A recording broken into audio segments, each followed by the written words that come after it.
Hello friend, जय हिंद। मैं मोहम्मद रहीम। आज हम बात करेंगे वैदिक कालीन सभ्यता के अगले लेक्चर की।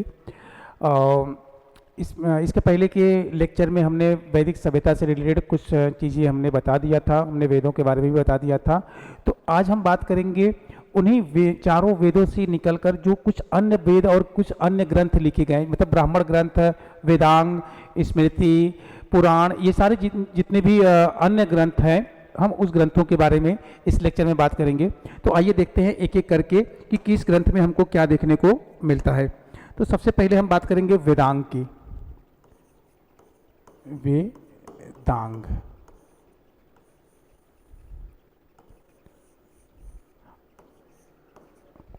अब वेदांगों की संख्या कितनी है?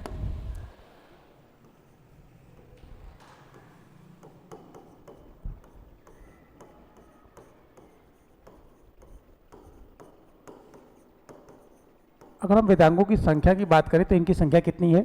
6। अब वेदांग में हमको देखने को क्या मिलता है? वेदांग में हमको देखने को क्या मिलता है, क्या काम है वेदांगों का? ठीक है, वेदांगों का काम क्या है? तो यह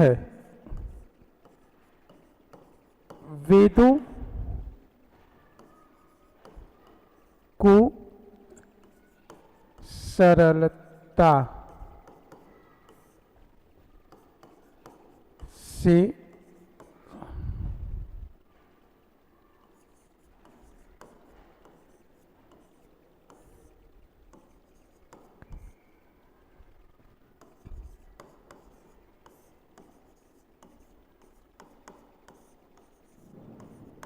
ठीक है, वेदों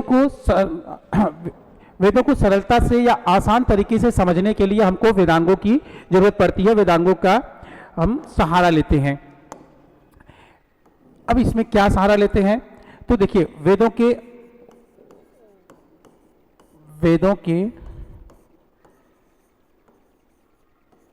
अर्थ है, ठीक है, जो वेदों का अर्थ है, उच्चारण है,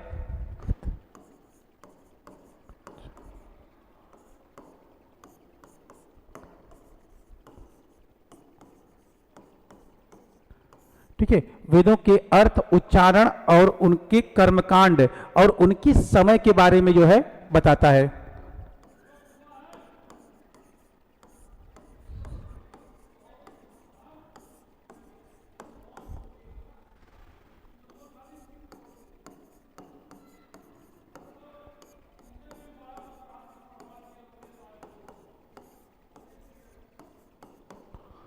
ठीक है, तो ये वेद है। तो वेदों को बस इतना है, हमको वेदांग के बारे में इतना याद रखना कि वेदांगों की संख्या कितनी है?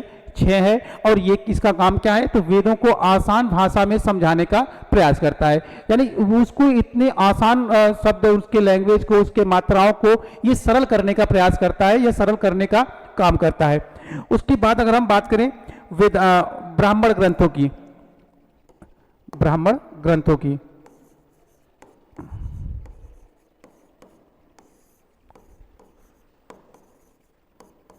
ब्राह्मण ग्रंथ,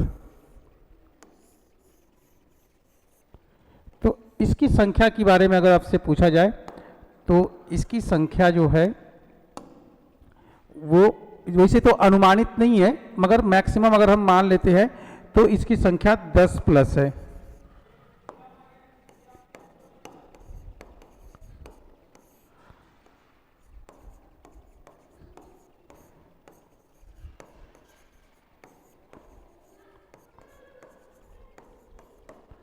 ठीक है,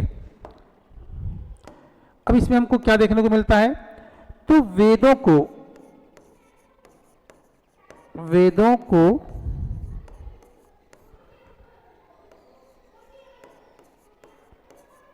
छोटे छोटे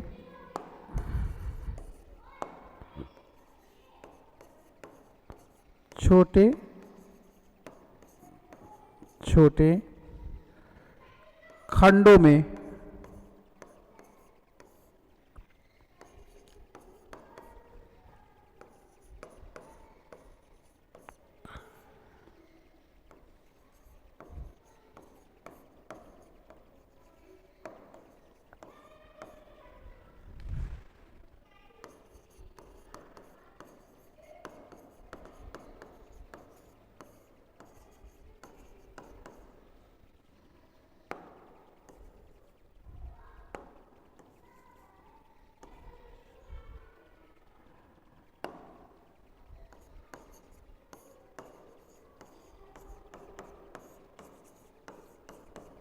ठीक है। यानी वेदों को समझने में देखिए, एक तो एक जो काम जो वेदांग है ये उनकी मात्राओं का उच्चारण सही तरीके से करवाता है, उनकी मात्राओं को समझने और समझाने का प्रयास करता है।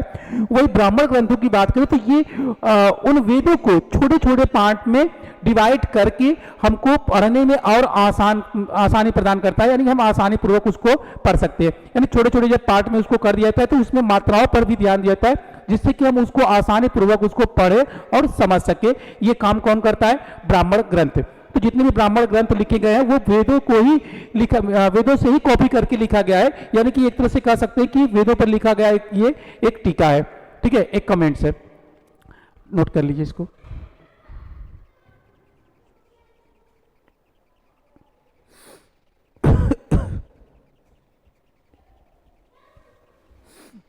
मुझे तेरी मोहब्बत का सहारा मिल गया होता। चलिए अब आते हैं आरण्यक की तरफ। चल रहा है ना भाई आरण्यक।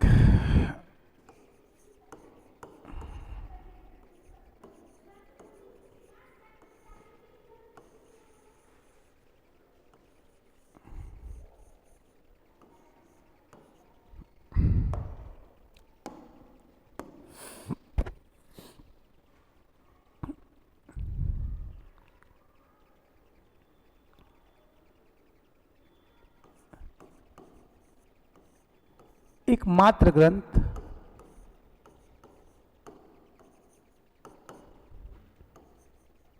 जो जंगलों में लिखा गया था।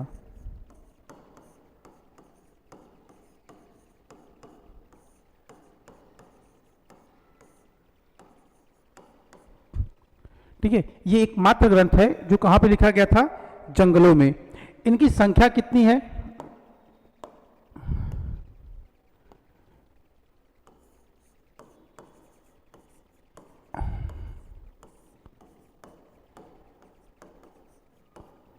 इनकी संख्या जो है वो 7 है। तो याद रखिएगा कि आरण्यक की संख्या कितनी है, इस तरह के भी क्वेश्चन आपसे पूछे जा सकते हैं।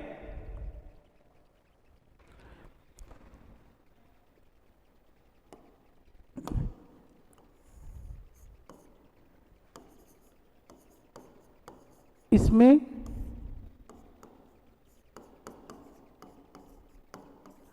ऋषि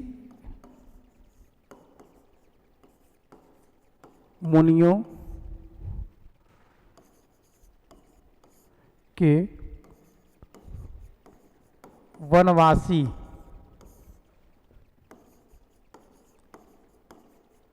जीवन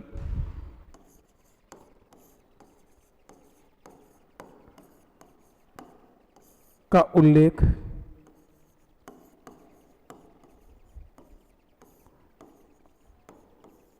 देखने को मिलता है।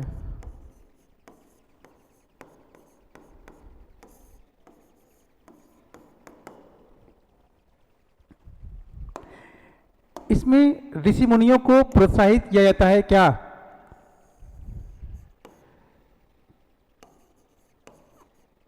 कर्म से ज्ञान की तरफ।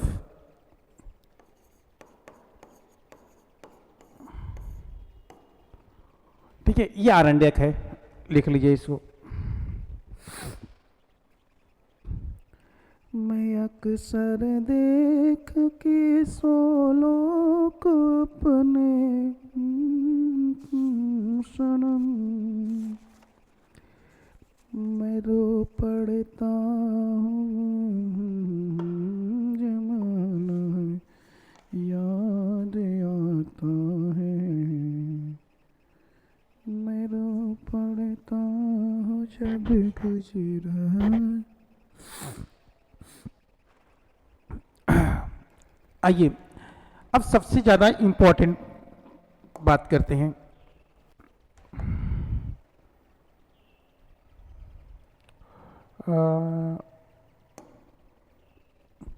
उपनिषद।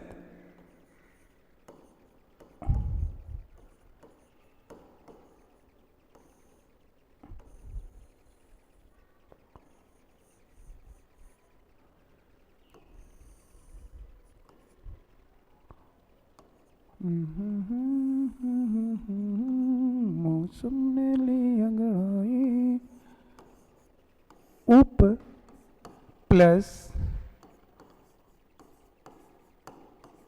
निषद, इन दो शब्दों से मिलकर बना हुआ है क्या?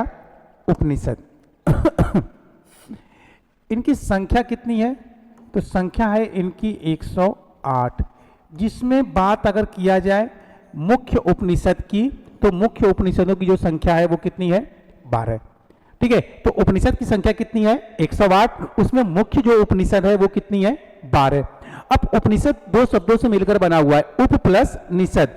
उप का मतलब क्या होता है? उप का अर्थ क्या होता है? तो उप का अर्थ होता है समीप। उप का अर्थ होता है समीप, और निषद का अर्थ होता है बैठना। निषद का अर्थ होता है बैठना। अगर हम ओवरऑल बात कर लें, हाँ ओवरऑल बात कर लें, यानी कि अर्थात, कौन फोन कर रहे भाई? पूनम सिंह। पूनम सिंह कहाँ से आ गई भाई? दुष्ट कहेंगे। अर्थात अर्थात गुरु के समीप बैठना। ठीक है, यानी कि उपनिषद का जो अर्थ है वो क्या है? गुरु के समीप बैठना। अब हम पूरे अर्थों में इसके बारे में बात करेंगे कि पूरे अर्थों में इसको हम सही अर्थ में क्या इसको कह सकते हैं। तो वो होगा गुरु के समीप बैठकर जिस रहस्यमयी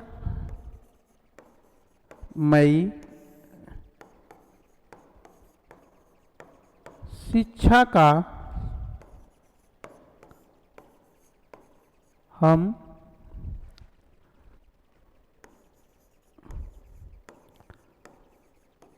अध्ययन करते हैं, उसी को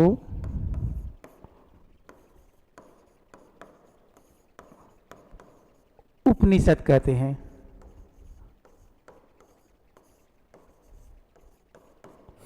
उसी को क्या कहते हैं? उपनिषद। बात समझ में आ गया? यानी कि गुरु के समीप बैठकर जिस रहस्यमय शिक्षा का हम अध्ययन करते हैं उसी को हम क्या बोलते हैं? उपनिषद। जैसे अगर आप एक सीरियल आता था पहले, अब भी आता होगा जो है थोड़ा बहुत, शक्तिमान। तो उस शक्तिमान सीरियल में बचपन में हम लोग देखते थे कि जो शक्तिमान के गुरु होते हैं वो शक्तिमान को कुछ रहस्यमयी, यानी शक्तिमान ही नहीं, शक्तिमान के साथ कुछ और, जिनको हम क्या बोलते हैं, जो शक्तिमान के गुरु वगैरह होते हैं, नाम याद नहीं आ रहा है, एक तो रोवाक्षी होते हैं, सूर्यवंशी वगैरह जो होते हैं। ठीक है, तो उनको कहीं एकांत में बैठकर अलग से शिक्षा उनको दिया जाता है। ठीक है, जबकि उनके शिष्यों में सम्राट किल्विश भी होता है, मगर सम्राट किल्विश को उस तरह की शिक्षा नहीं दिया जाता है, क्योंकि अगर उसे इस तरह की शिक्षा या सबको इस तरह की शिक्षा दिया जाएगा तो वो उसका मिसयूज करेगा। तो ऐसे में जब शक्तिमान और उसके साथियों को उनके गुरुओं के द्वारा शिक्षा दिया जा रहा था किसी एकांत जगह पर बैठकर सुनसान इलाके में, तो चोरी से किल्विश भी उस शिक्षा को सीख लिया था। ठीक है, चोरी से उसको सीख लिया था और हुआ वही, उसने उसका जो है मिसयूज किया। तो इसीलिए कुछ ऐसी शिक्षा होती हैं जो सबको नहीं दिए जा सकते। ठीक है, तो ऐसी ही शिक्षा को हम बोलते हैं क्या? उपनिषद। ऐसे ही शिक्षा को हम क्या बोलते हैं? उपनिषद। तो उप मतलब समीप और निषद मतलब बैठना। गुरु के समीप बैठकर जिस रहस्यमय शिक्षा का हम अध्ययन करते हैं उसी को हम उपनिषद बोलते हैं। ये सारे लोगों को शिक्षा देने के लिए नहीं बना था उस टाइम में। ठीक है, इसको नोट करिए, फिर आगे बढ़ते हैं। मैं अक्सर देख कर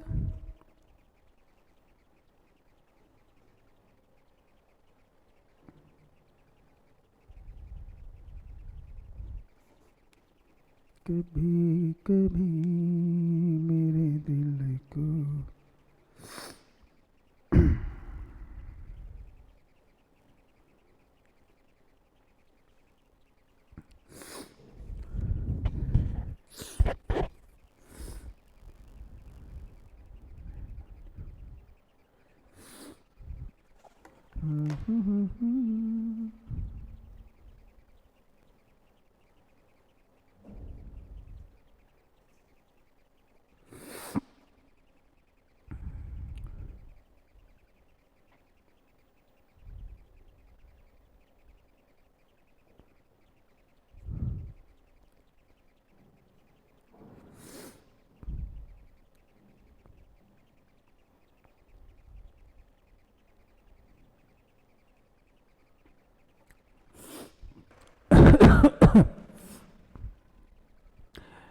चलिए अब उपनिषद का थोड़ा सा और विस्तार कर लेते हैं।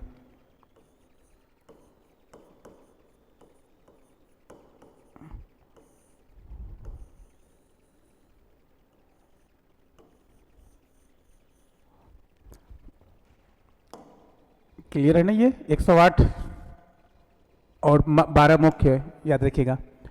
चलिए जब हम उपनिषद की बात करते हैं तो 3 अहम पॉइंट पे भी हम फोकस करने का प्रयास करेंगे। अब वो 3 अहम पॉइंट कौन कौन सा है? पहला, सबसे प्राचीन है रेड रेड बच्चा, रेड रेड बच्चा मत देखो, अच्छा। सबसे प्राचीन, सबसे नवीन, हो दूर न जाना, दूर न जाना, ओ जाने जाना, सबसे नवीन। तो इसको हम क्या लिखें? इसको भी तो कुछ चाहिए, तो इसको लिख देते हैं सबसे बड़ा, सबसे बड़ा। चलिए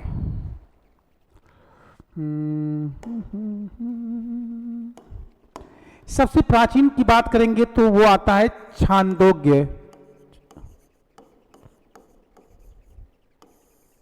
छांदोग्य उपनिषद। सबसे बड़ा कौन सा उपनिषद है? छांदोग्य उपनिषद। उसके बाद सबसे बड़ा जो है बृहदारण्यक, बृहदारण्यक उपनिषद।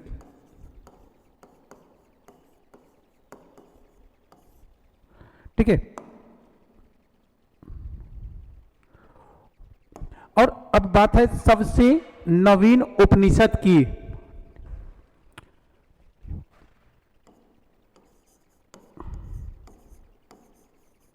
मांडूक्य उपनिषद। ठीक है, ये 3 उपनिषद के बारे में आप याद रखिएगा। और इन 3 उपनिषद को याद करने के साथ साथ एक बात और याद रखिएगा कि ये छांदोग्य उपनिषद ही है जिसमें हमको देखने को मिलता है क्या? सत्यमेव सत्यमेव जयते। ये क्या है? ये हमारा राष्ट्रीय वाक्य है। ये हमारा राष्ट्रीय वाक्य है। ठीक है, ये हमारा राष्ट्रीय वाक्य है। ये अशोक के स्तंभ पर भी लिखा हुआ है, यानी अशोक के स्तंभ पर लिखा हुआ जो वाक्य है सत्यमेव जयते, ये किस उपनिषद से लिया गया था? तो छांदोग्य उपनिषद की। ठीक है, छांदोग्य उपनिषद, राष्ट्रीय वाक्य सत्यमेव जयते। और इसके अंतर्गत वो जो चीज है उसका नाम है मुंडकोपनिषद, जिसके अंतर्गत ये हमको देखने को मिलता है मुंडकोपनिषद।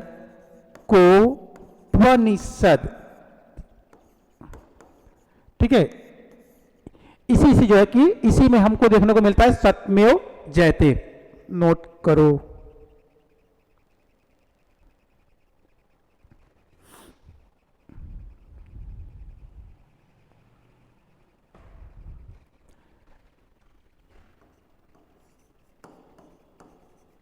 मोक्ष और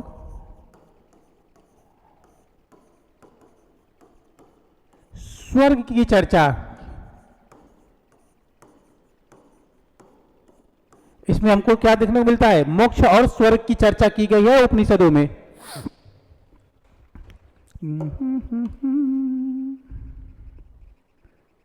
हसीना ये मुलाकात हो गई।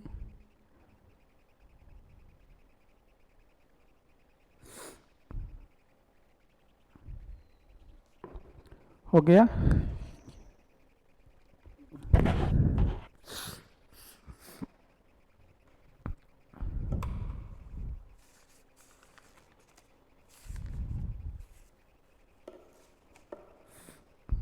कभी कभी मेरे दिल में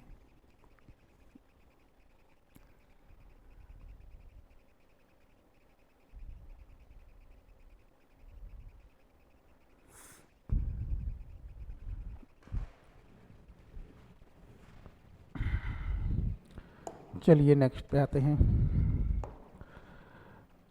अब बात कर लेते हैं स्मृति ग्रंथ की।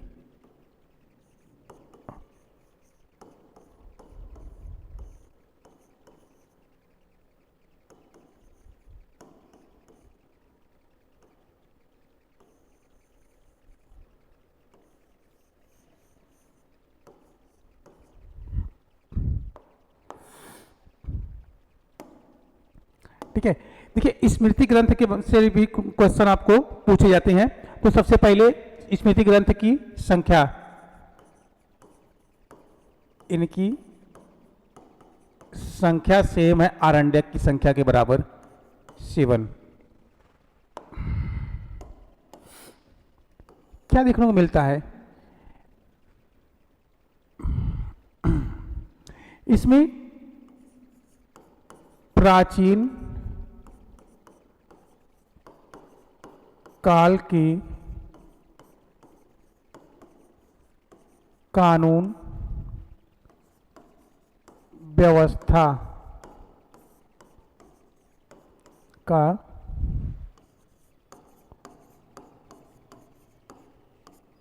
उल्लेख मिलता है। प्राचीन काल के कानून व्यवस्था का उल्लेख हमको देखने को मिलता है।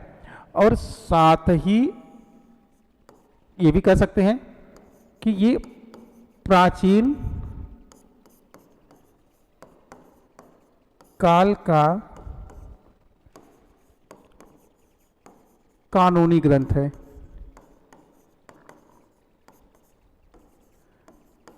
ध्यान दीजिएगा, ये क्या है? ये प्राचीन काल का कानूनी ग्रंथ है। और इसमें एक चीज और हम पहले बता दें, फिर आगे कुछ अलग चीज डिस्कस करेंगे। सबसे प्राचीन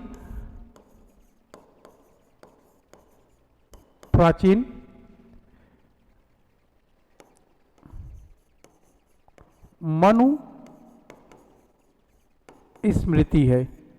सबसे प्राचीन स्मृति ग्रंथों में कौन सा है?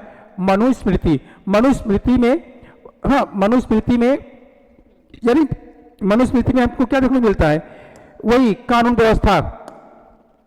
और इसे लिखने वाले व्यक्ति कौन थे? मनु। इसे लिखने वाले कौन थे? मनु। मनु को क्या माना जाता है? आदि पुरुष। मनु को आदि पुरुष के तौर पे माना जाता है या जाना जाता है। अब हम मनु को दो तरह से आपके सामने प्रस्तुत करने का काम करेंगे। पहला हम धार्मिक एंगल से देखेंगे और दूसरा हम ऐतिहासिक एंगल से देखेंगे।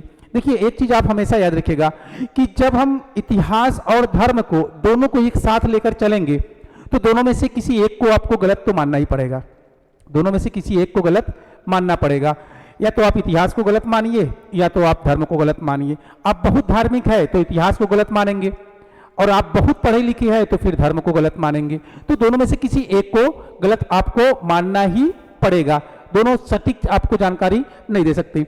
जैसे अब यहाँ पे हम मनु की बात करें, मनु क्या है? मनु ने मनुस्मृति की रचना की। मनु को आदि पुरुष के तौर पे जाना जाता है। अब आदि पुरुष का मतलब आप समझ रहे? आदि पुरुष का मतलब कि धरती का पहला मानव। ठीक है, धरती के पहले मानव किसको माना जाता है? मनु को। मनु से ही मनुष्यों की उत्पत्ति हुई, ऐसा वेद और ग्रंथों में हमको देखने को मिलता है। तो कहा जाता है कि जब धरती पर प्रलय आया था, जब धरती पूरी तरीके से जलमग्न हो गया था, तब भगवान विष्णु ने इस धरती को बचाने के लिए पहला अवतार अपना लिया था, मत्स्य। मत्स्य मतलब मछली का। उस मत्स्य यानी मछली के अवतार जब उन्होंने लिया था, तो उस समय इस धरती पर उन्होंने किसको बचाने का काम किया? तो कहा जाता है कि उस समय धरती पर कोई विशेष लोग नहीं थे। सिर्फ कौन थे? सिर्फ मनु थे, मनु का परिवार था और 4 वेद थे। यानी मनु के परिवार और 4 वेदों की रक्षा करने के लिए भगवान विष्णु ने धरती पर अपना पहला अवतार लिया था, मत्स्य यानी मछली का। आपने बहुत सारे कैलेंडर या बहुत सारे पोस्टर ऐसे देखे होंगे जिसमें भगवान विष्णु के पहले अवतार यानी कि मछली के आकार को दिखाया गया है। उनके ऊपर जो है 4 वेद मनु के परिवार को दिखाया गया है, ले जाते हुए उस प्रलय से बचाते हुए। ठीक है, तो ऐसा हमको मुस्लिम ग्रंथों में भी देखने को मिलता है। नूह के द्वारा, नूह ने भी उनके बारे में कहा जाता है कि उन्होंने भी जब धरती पर पूरी तरीके से जलमग्न हो गया था, बाढ़ आ गया था, पूरी तरीके से धरती डूब गया था, तो ऐसे में उन्होंने एक नाव बनाया था। उस नाव को बनाकर उन्होंने इस धरती के हर एक प्रजाति की एक जोड़ी उस नाव में रखकर उस प्रलय से उसको बचाया, ताकि भविष्य में मनुष्यों या इंसानों को या जानवरों की उत्पत्ति किया जा सके या धरती पर जीवन वापस लाया जा सके। ठीक है, तो ये था। अच्छा, अगर हम ये तो मनु की बात हो गया। अब हम ऐतिहासिक दृष्टि से बात करेंगे। ऐतिहासिक दृष्टि से बात करेंगे तो मनु कौन थे? तो मनु जो थे वो पुष्यमित्र शुंग के पुरोहित। पुष्यमित्र शुंग के क्या थे?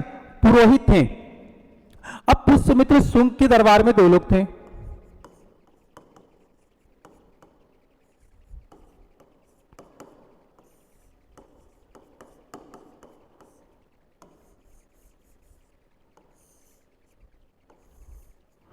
पुष्यमित्र शुंग के दरबार में 2 लोग। एक हम देखते हैं किसको? मनु को। और दूसरा हम देखते हैं पतंजलि को। दूसरा हम किसको देखते हैं? पतंजलि को। ये समय है 185 बीसी का। 185 बीसी का मतलब ये हो गया कि मौर्य वंश के अंतिम शासक बृहद्रथ की हत्या करने के बाद पुष्यमित्र शुंग यानी उन्हीं का ही एक मंत्री था, बृहद्रथ का एक मंत्री था जिसका नाम था पुष्यमित्र शुंग। पुष्यमित्र शुंग ने मौर्य वंश के अंतिम शासक बृहद्रथ की हत्या करने के बाद एक नए राजवंश का नींव रखा जिसको हम शुंग वंश बोलते हैं। वो व्यक्ति कौन था? पुष्यमित्र शुंग। शुंग वंश को ही भारत में पहला ब्राह्मण वंश कहा जाता है। यानी पहला ब्राह्मण वंश का नींव रखने वाला कौन था? पुष्यमित्र शुंग था, जो मौर्यों के बाद आया। ठीक है, अब इन्हीं के शासन काल में रहकर मनु ने मनुस्मृति और पतंजलि ने महाभाष्य की रचना की। ठीक है, जो पाणिनि के अष्टाध्यायी पर एक टीका है। पाणिनि के अष्टाध्यायी पर एक टीका है। पाणिनि का अष्टाध्यायी है वो संस्कृत व्याकरण का प्रथम ग्रंथ है, और संस्कृत व्याकरण का दूसरा जो ग्रंथ है वो पतंजलि का महाभाष्य है, और संस्कृत व्याकरण का जो तीसरा ग्रंथ है वो है वर्तिका। क्या है? वर्तिका। पहला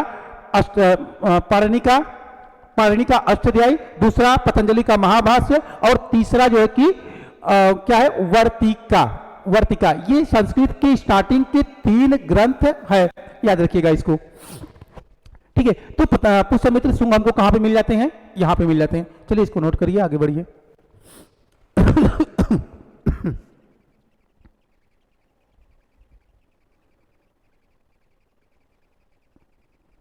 तुम्हें देख कर यूं जरा मुस्कुरा दो,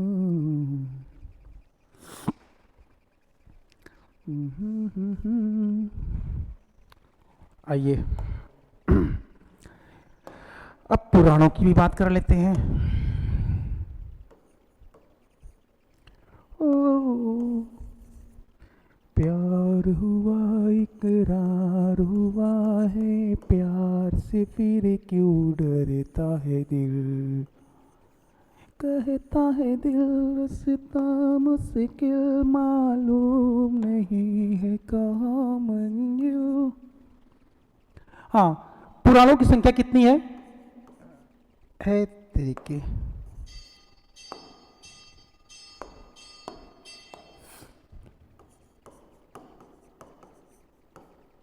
संख्या है 18।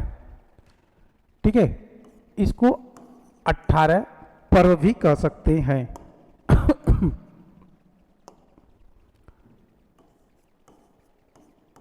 18 पर्व या 18 पुराण।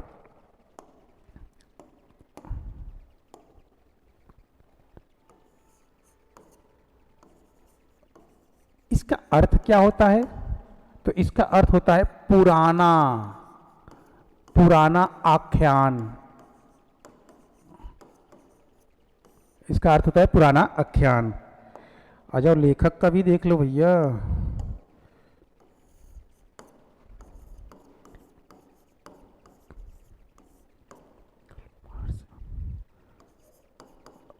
लोमहर्ष एवं पुत्र उग्र सवा, ये इनके लेखक हैं, यानी लोमहर्ष और उनके पुत्र उग्रसवा के द्वारा इन पुराणों का आख्यान किया गया है, मतलब कि लिखा गया है। लिखा गया है। पुराणों की संख्या कितनी है? 18। इस पुराण में जो छठा पर्व है,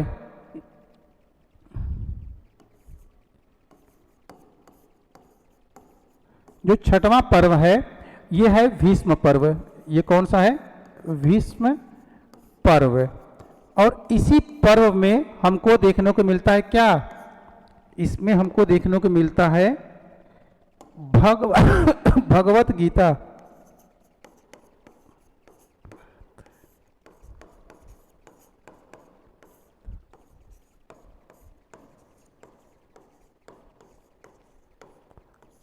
भगवत गीता का उल्लेख। इसी में ही पहली बार अवतारवाद की बात की गई है। पहली बार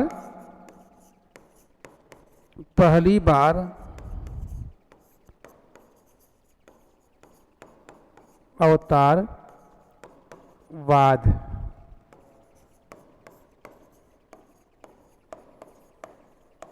पहली बार अवतारवाद का उल्लेख हमको यहां पर देखने को मिलता है। ठीक है, आइए अवतारवाद में।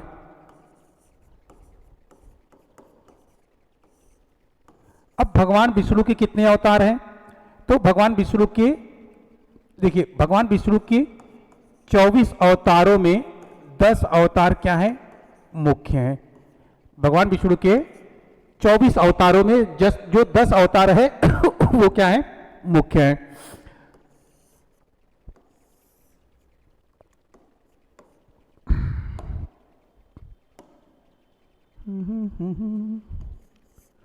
इसमें प्रथम अवतार, ओहो, आजा आजा आजा आजा, मैं हूँ प्यार तेरा, वल्ला वल्ला इनकार तेरा, आजा आजा।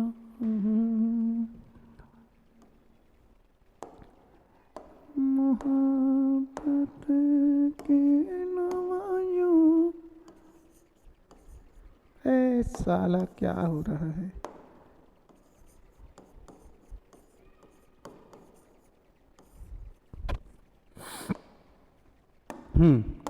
ठीक है, अगर हम अवतार की बात करें, हमने बताया कि भगवान विष्णु के 24 अवतारों में 10 अवतार उनके क्या है? मुख्य अवतार है। इसमें प्रथम अवतार दिख रहा है। प्रथम अवतार की हम बात करें तो वो कौन सा है? मत्स्य है। मत्स्य मीन्स मछली का। अभी हमने जस्ट बताया कि जब धरती प्रलय आया, धरती पर पूरी तरीके से प्रलय आ गया था, जलमग्न हो गया था, तो भगवान विष्णु अपना मछली का अवतार लेकर यानी मत्स्य का अवतार लेकर धरती की रक्षा किए थे। उनका अंतिम अवतार जो माना जाता है वो बुद्ध को माना जाता है। वो किसको माना जाता है? बुद्ध को। उनका जो भविष्य में अवतार होने वाला है वो है कल्कि। कल्कि मतलब आने वाले कल की। तो आने वाले कल की, कौन फोन करता है बे टाइम का यार, कंपनी है साला, टैक्स साले, ठीक है। तो आने वाले कल की, तो इसमें वो एक सफेद घोड़े पे बैठे हुए, हाथ में वज्र लिए हुए, ठीक है, पीछे एक सूर्य जैसा आभा मंडल रहेगा जो तेज प्रकाश प्रज्वलित करेगा, जिसकी वजह से लोग उनके चेहरे की तरफ देख नहीं पाएंगे, उनके चेहरे को पहचान नहीं पाएंगे। और ये तब अवतार लेंगे जब धरती पूरी तरीके से अत्याचार बढ़ जाएगा, पूरी तरीके से धरती के ऊपर अत्याचार बढ़ने लगेगा। तो उन अत्याचारों को खत्म करने के लिए, समाप्त करने के लिए भगवान विष्णु एक बार फिर से धरती पर अवतार लेंगे या लेने वाले हैं। कब लेंगे ये कहा नहीं जा सकता, बट लेंगे, ठीक है। तो ये उनके अवतारों से रिलेटेड है। वो सारे देवताओं में जितने भी देवता हैं, 33 करोड़ हो या 33 कोटि हो, सारे देवताओं में सबसे प्रिय, सबसे अच्छा, सबसे एनर्जिक जो देवता लगते हैं, हंसमुख देवता लगते हैं, वो भगवान विष्णु, ठीक है। देवता में भी वो, अच्छा उनके शिष्य भी, एक तो वो मेरे फेवरेट देवता भी थे, उनके शिष्य भी कौन? प्रेमानंद महाराज, वो भी उनके भी फैन। तो ये इसका मतलब ये साफ जाहिर होता है कि भगवान विष्णु के जितने भी फॉलोअर, जितने भी समर्थक हैं, वो उन्हीं की तरह हंसमुख और एकदम मतलब सारे लोगों से मिलनसार होते हैं, किसी भी तरह का कोई नफरत नहीं। जो भी होते हैं गुस्से में भी आकर वो कितना हंसकर मुस्कुराकर चीजों का जवाब देना, रिस्पॉन्स करना, कि सामने वाला कितना भी क्रोधित हो वो अपने क्रोध को त्याग देगा, ठीक है। तो आपको भगवान विष्णु की तरह मतलब अपने नेचर को बनाने की जरूरत है। अगर आप भगवत गीता को, हमको लगता है कि अगर आप पढ़ लेंगे तो कभी भी जो है कि इस तरह की गलत चीजें आप समाज में नहीं करेंगे, कि अच्छा इंसान, एक अच्छा नागरिक बन सकते हैं अगर आपने भगवत गीता को अच्छे तरीके से पढ़ लिया तो इसलिए मैं आप सभी को रिक्वेस्ट करूंगा, सजेशन दूंगा कि आप भगवत गीता को जरूर पढ़ें, ताकि इस पाप पुण्य को समझ सके, अत्याचार को समझ सके, अच्छे बुरे को समझ सके, और समाज में अच्छा और मतलब प्यार का पैगाम बढ़ाएं, मोहब्बत का पैगाम बढ़ाएं, न कि नफरत का, ठीक है। तो आप इसको आई थिंक नोट कर लिए होंगे, इसको करिए, उसके बाद फिर देखते हैं कि इसी लेक्चर में हम आगे बढ़ें या नेक्स्ट। चलिए इस लेक्चर को इसी में समाप्त करते हैं। नेक्स्ट लेक्चर में हम महाकाव्यों के बारे में बात करेंगे कि हिंदू धर्म में दो बड़े महाकाव्य, हिंदू धर्म में दो बड़े महाकाव्य, केवल हिंदू धर्म में नहीं, केवल भारत में नहीं, बल्कि पूरे विश्व के सबसे बड़ा महाकाव्यों की जब बात आती है तो उसमें नाम आता है महाभारत और रामायण। तो इसे हम नेक्स्ट लेक्चर में इस पर हम बात करेंगे। तब तक के लिए जय हिंद, जय भारत।